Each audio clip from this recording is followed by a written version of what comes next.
நன்றி நன்றி ஐயா, கோடி கோடி நன்றி ஐயா. நீர் என்னை தாங்குவதா,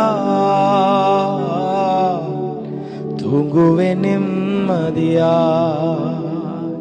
படுத்துறங்கி விழித்தெழுவே.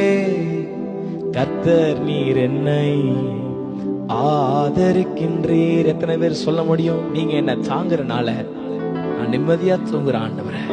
படுத்துறங்கி நிச்சயமாய் விழித்தெழுவாய்.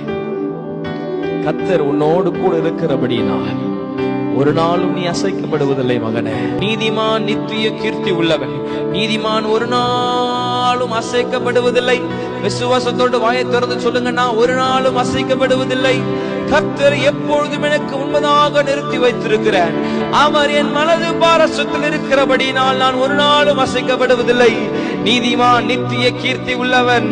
அவனை எதுவும் அசைக்க முடியாது. துன்பமோ வியாகுலமோ நாசமோசமோ, உயர்வானாலும் தாழ்வானாலும் மரணமானாலும் ஜீவனானாலும் கிறிஸ்துவின் நன்மை விட்டு எதுவும் என்னை பிரிக்க முடியாது என்று சவாலாய் பவுல் சொல்லுகிறது போல, எதுவும் உன்னை அசைக்க முடியாது மகனே, எதுவும் உன்னை அசைக்க முடியாது மகளே. தேவனுடைய கரத்தில் உன் வழிகளை ஒப்புவித்து பார். உன் சுய புத்தியின் மேல் சாயாமல் உன் முழு இருதயத்தோடும் அவரில் நம்பிக்கையாக இருந்து உன் வழிகள் எல்லாம் அவரை நினைத்துக்கொள். அப்போது அவர் அதைகளை செவ்வாய்ப்படுத்துவார்.